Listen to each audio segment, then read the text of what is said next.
The comments, opinions, and views shared during this program are of those individual Freemasons and do not reflect the official position of a Grand Lodge, concordant body, appendant body, Masonic authority, or craftsmanonline.com.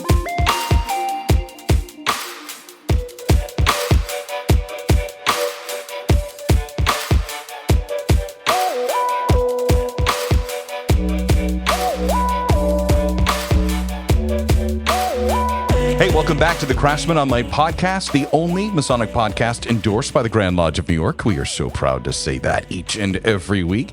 I'm your host, Right Worshipful Brother Michael Arce. Thanks again, our Patreon subscribers coming through for us. We love you for that. You can get this podcast ad-free and access to all of our subscriber extra episodes, which, incidentally, this Thursday, because of our Patreon subscribers, you will get some bonus time with this week's guest. And, dude, I'm telling you, this book is different. And you're going to want to know more about it.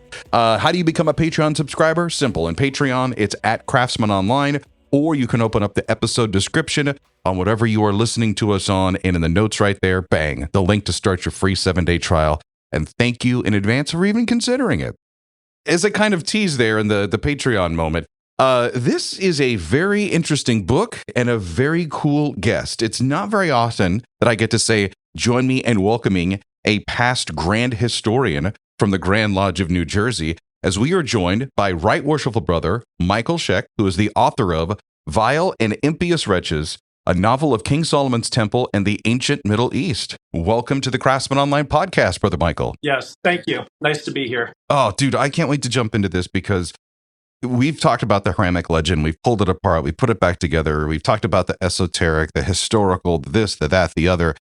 Here's the thing that I'm always concerned about, and this is what I loved about your book, is that for so many brothers, they go in and they see that part of the third degree, and they think, one, this is what really happened, and two, this is what Freemasonry is all about. And they don't get the idea that it's really an allegory within an allegory and characters and deep, deep, deep, deep, deep. What you did with your book was took the idea of the defense of the ruffian play, which I was telling you that I'm like a huge fan of that.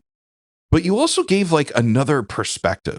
So as a grand historian, I guess the first question you got to ask an author is like, what gave you the idea not only to write this book, but to take the angle from the other side?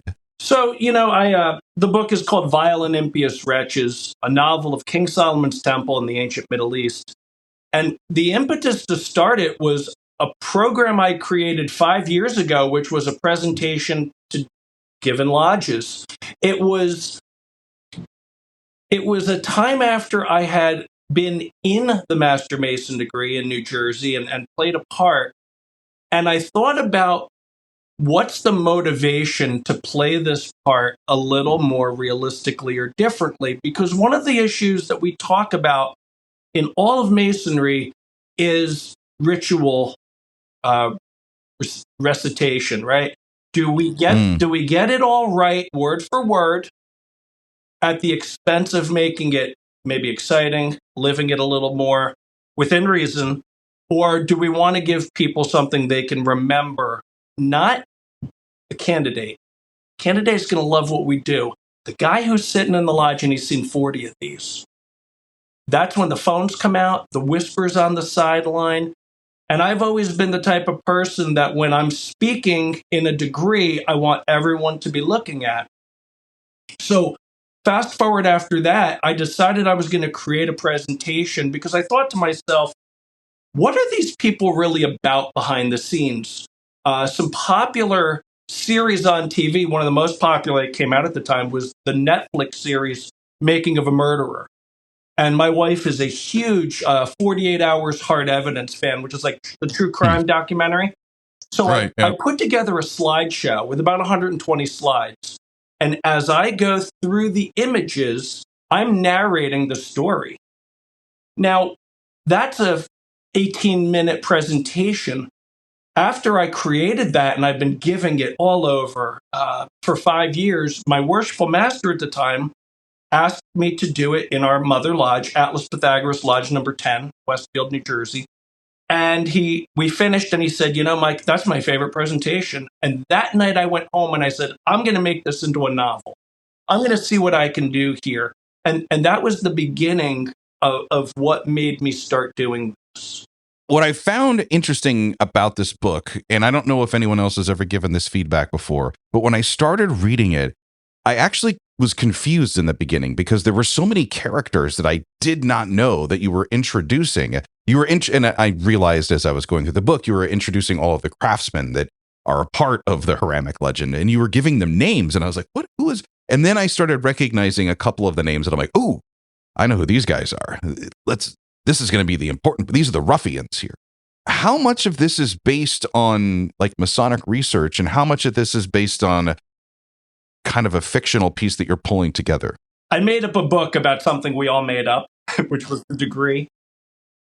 There was research done in terms of all the geography is correct. The names of the period for where they're from is correct. Now, if you talk to some brethren in Tennessee, their ritual actually has the craftsman named. I did not use that. I used creativity and what I thought to make their names and create their backstories.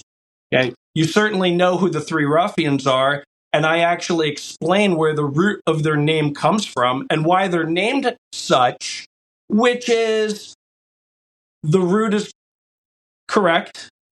The reason why they're named that is fictional. You'll see, if you read it, you'll see how I put that together. But we brought the characters all in from different angles. And one of the books that really inspired me the most was the Game of Thrones books. Every chapter is named after a person, which is what I did. And if it wasn't a proper name, it was a situation of what a person was going to be in for that chapter. So the chapter focus is usually on one person or a small group based on the situation that they're in.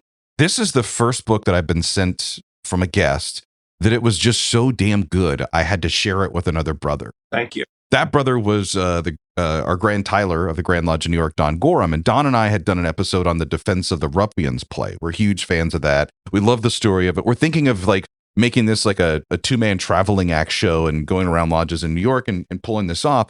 And I was like, Don, you've got to read this. And here's why. Because you paint a very violent, gritty, dark.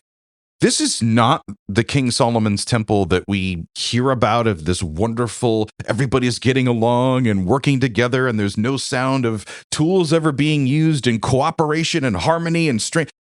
You took a completely different angle. How did you get to that point?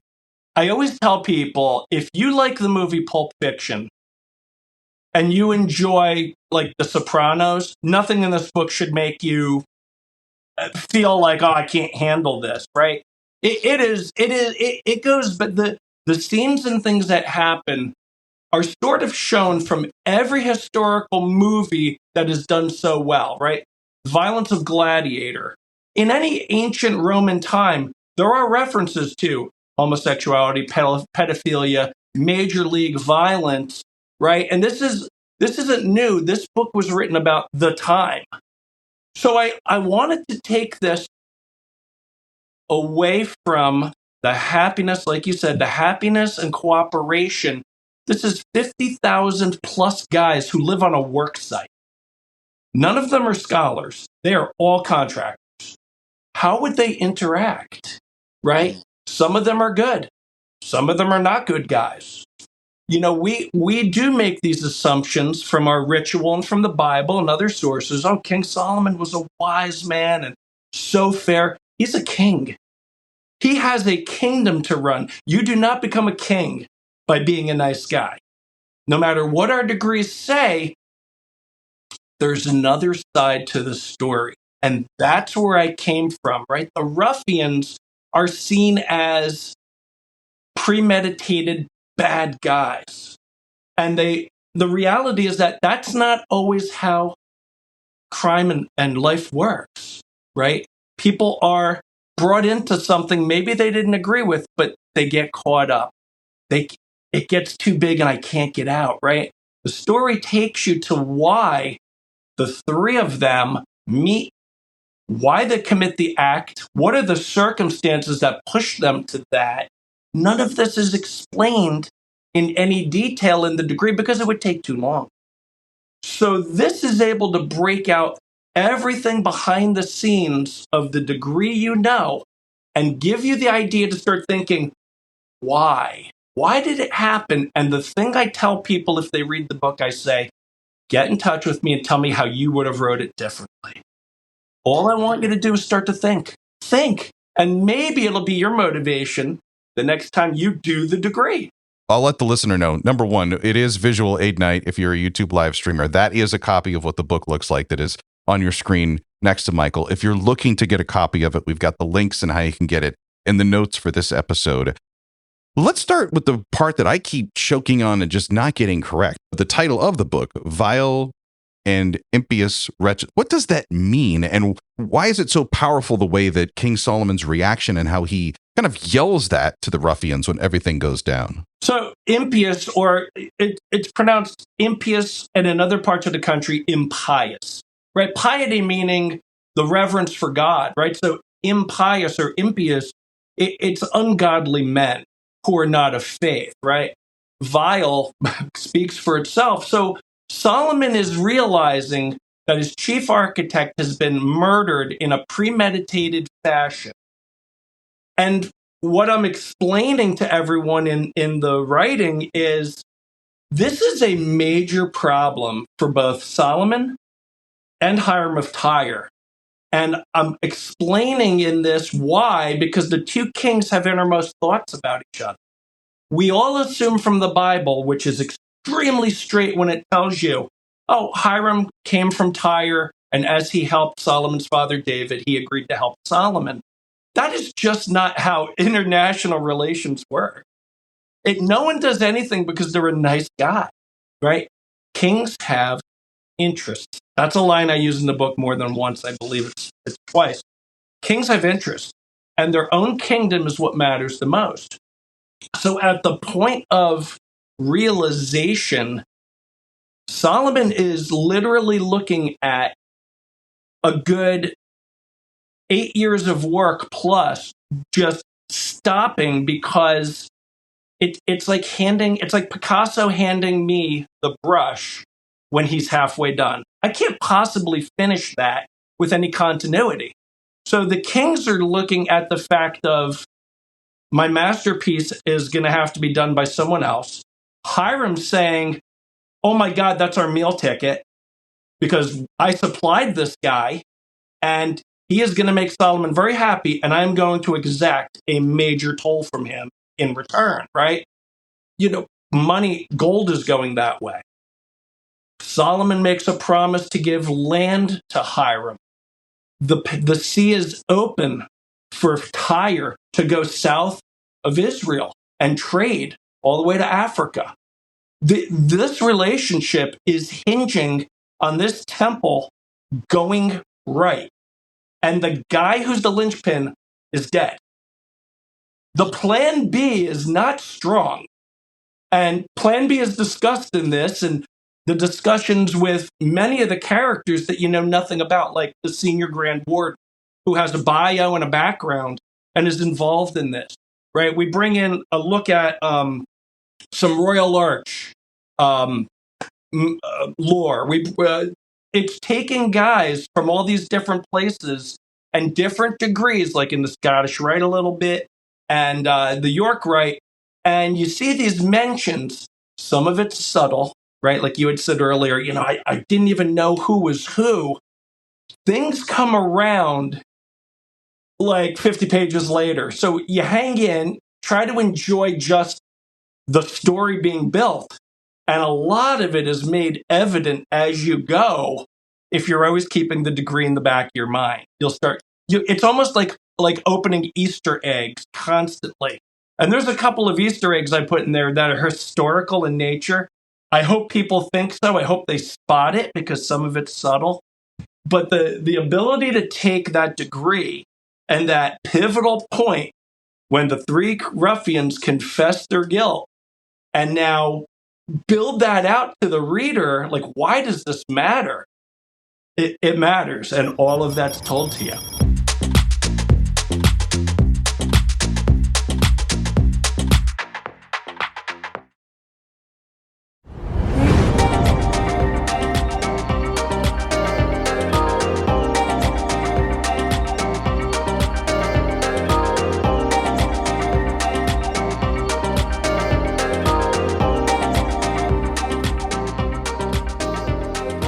talked about King Solomon and the characters, and they're not perfect, and that they're flawed, and that they're people. And that's what I think that context in the way that you're writing your story really hit with me. I opened up my phone and I was doing a Google search while I was reading this book, and I'm like, what were the problems with King Solomon? Like, and there were issues that he definitely had. You're like, wow, we don't ever really talk about that. We look at him as this like pillar of being a great king. It's also interesting, you talked as well, like it does, I was going in the same vein where brothers that are in the Scottish Rite Northern Masonic jurisdiction, you know, I think that fourth degree, the builder, that is like a great Star Wars prequel, you know, to the saga story that we all know. The way that that degree ends, like, bam, picks right up where we know the third degree is going if you're experienced with that. The Tall Cedars of Lebanon, I participated in that degree as well. They got a great story about the Hiram King of Tyre and kind of his role, and they try to put some context to that. And you're like, oh, wow. So I think for brothers that are on the fence about this and are interested in this book, like, I would say this is like a Marvel kind of franchise where you do give origin story to the characters. And because you've done a great job of putting color in other parts of the picture or the frame that we're not used to seeing, that I think really helps connect some of the other things in the allegory that's in the Hiramic legend. It makes that first experience that we had so much more vivid, if you get what I'm saying. I was at a Scottish Rite reunion, and I'm watching the fourth degree for many times now. And I actually started taking notes because one of the craftsmen's name is Joabert. That comes right from the degree. And he has an overseer named Samuel, right in the degree. Samuel's not nice. I wrote that right in. I said, I've got to use this. And I actually took some things out and said, I'm going to rewrite that character. With, again, that Easter egg, if somebody ever watches it and thinks about it, and if they really absorb the material and go, wait a second, I know that name. I know where that name came from. And boy, that his overseer's not a good dude, right? So, you know, it's the whole writing is to take the creative stuff inside of me and simply paint a picture for someone who has an interest in historical fiction that's Masonic in nature. That's what it is. Well, it's the pain that they're carrying too. Like that's kind of established really early in the book. Like there's definitely a class system that's in play there at the bottom of it. You're looking up, you're promised this thing, you're busting your, you know what, just trying to survive every single day. And then you get into the physical part of it, like the punishment, which was really torture that they would get for just doing silly, stupid little things. You're like, why are they making such a big deal out of this? But man, they were just almost persecuted in a sense. You're like, okay, this totally makes sense as to the desperation, to the opportunity that they thought that they had, what motivated them to do what they did, and then to try to escape and flee and get it, like all of the things that we remember from the Hiramic legend that just seem like, oh, well, you know, now this part is happening and it's happening over here. And, you know, here's these guys talking about this. And as the person who's observing the degree, you're sitting here trying to figure out, like, what does this have to do with all of the rest of what I've learned in Freemasonry? When I was reading this book, I was thinking, like, man, this would make a great History Channel movie. It was brilliantly written. I can't thank you enough for your compliments. I mean, they've been flowing, and you know, people are very hesitant to accept praise, and you know, when they do, it's always, well, thank you, but look, this book is never going to be done in my mind. I could have rewrote it 5 times and added more stuff, right? Good enough has to be good enough. And I'm very proud of the work I did because I gave myself a goal and I actually followed through. And you know, I'm self-selling it. It's not on Amazon. They take all your money. I sell it and people are buying it, and I'm getting feedback that people are very happy with it. When you're into any kind of art, you're trying to make yourself and those who experience your art happy. Right? At the end of the day, you want a reaction and you want feeling. For me, I want it to be positive, happy feeling because we engage in Masonry because we love it. Right? And I want the stories to be loved, and I want the ritual, which does not need my help to make it great. Changes are not necessary for me, but just to enhance what we've been through that ties you, me, and everyone else together, that we can say, you know what? This was a fresh look on a bunch of Masonic books I've read that might be more fact-based, right? You say, oh, you're a historian. Grand historian is a different role than what some people may think it is. But having the creativity and the stick-to-itiveness to write this, it definitely comes from that job function in a way. I'm just not the guy to write a strictly historical, straightforward book. Mentioned he's the past Grand Historian of the Grand Lodge of New Jersey. He's also a past master of Atlas Pythagoras Lodge number 10 in New Jersey. In the book, you note that this novel is specifically written for, quote, those who have gone through the third degree of Freemasonry and beyond. That's kind of a key thing. Obviously, if you haven't seen the Hiramic legend, it's a cool story, but the deeper meaning and the connections, I mean, that's going to be what pays off if you're a Master Mason and you've sat through that and now you're ready to like open your mind to some parts of it. You had kind of teased this as well. I want to come back to it. The challenge of writing a story based on Masonic ritual and as a member of the Grand Lodge of New Jersey. Were there times in your mind where like, oop, I can't talk about that. I could be giving away a secret. How would I change the angle of this or reframe or reposition this so that I can still get into the characters, the setting, and the backstory without giving any parts of our ritual? Yeah, so there were a couple things I specifically changed. Here's the fine line. What can't you tell, right? Signs, tokens, right? Words.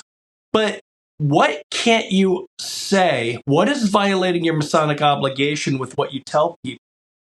So when people come to Masonry, and they'll say this a lot, oh, I don't even know what I'm not allowed to ask.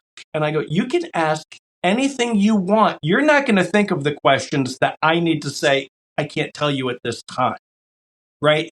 I wrote a paper and did presentation a long time ago on secrecy of Freemasonry, that it's not really to our benefit to act like it's cool to have secrets, because it's really, we've seen it cause a lot of problems, right? The secret society thing. I never tell anyone who's interested in Masonry that we are secret. I say we keep things private. And that's because if someone's ever going to go through it, we don't want to tell them what the end of the story is till they go through the story. And I also say, you want to find it online, it's there. Right? So there was not a heavy-duty juggling act between giving stuff away and not doing so. Couple of things, like I said, I specifically changed them enough that if you were reading it closely, you'd go, that's not how it happened. That was by design.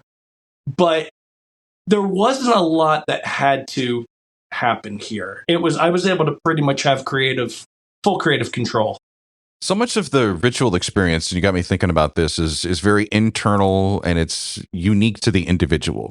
And there'll be times when I'm out for a run in the morning and I'll start thinking about a part of our ritual. I was like, I've never really thought about it that way before. Sometimes it's just a line and like what the deeper meaning of it or multiple ways that you could express that. Books like this, what I like about it is that you're giving me another thing to think about, the same thing that I thought I've already thought about 1,000 times. And you state that, and reading the novel, you'll say that the purpose of this is to stoke the imagination into greater contemplation. What kind of discussions are you hoping that brothers have after they read this, either in lodge or with each other? The greatest tribute I had alluded to, someone gets inspired enough to create their own art, written, whatever it is, whatever their medium they're into, but says, I'm inspired to push my comfort zone, right? Because my whole career has been based on human performance, either physically, emotionally, management training, sales training. I've done all of that in my 35-year career.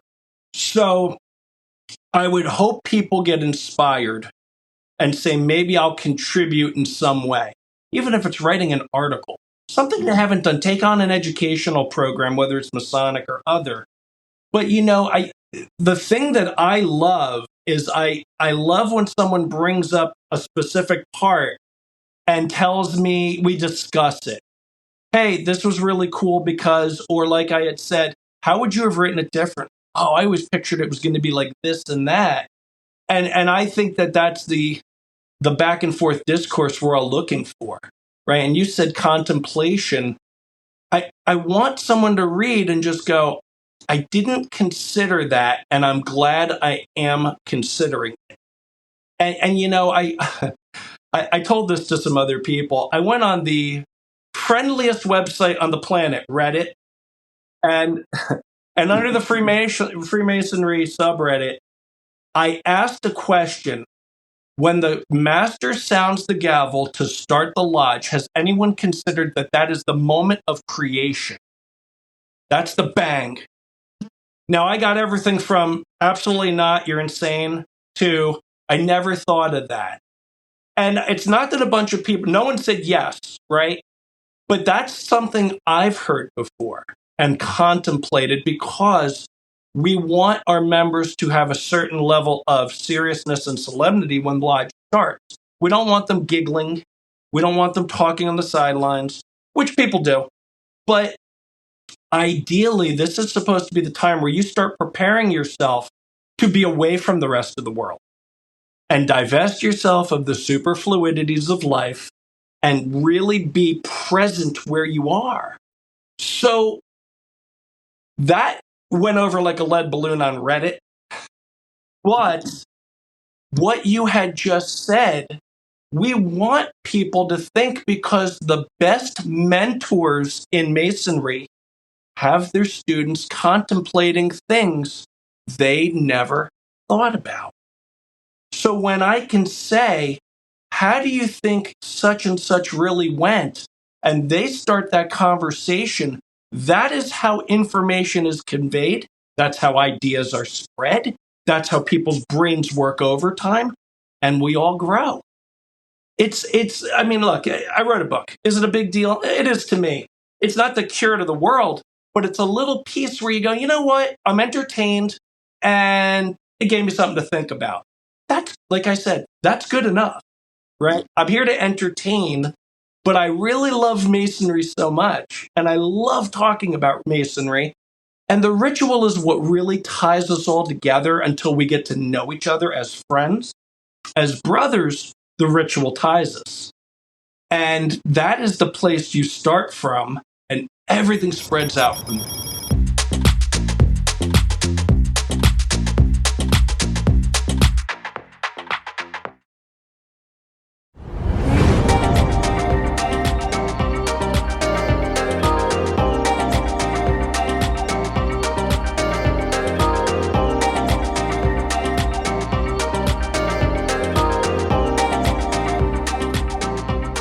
Vile and Impious Wretches, a novel of King Solomon's Temple and the ancient Middle East. Our guest this week is Right Worshipful Michael Czech. He's a past Grand Historian from the Grand Lodge of New Jersey. We're lucky to have the book author here, because I wish that I could travel back in time and talk to Brother Thomas B. Davis, who's the author of the Defense of the Ruffians book/play that I had mentioned. I want to get into this part of have your creative sandbox here.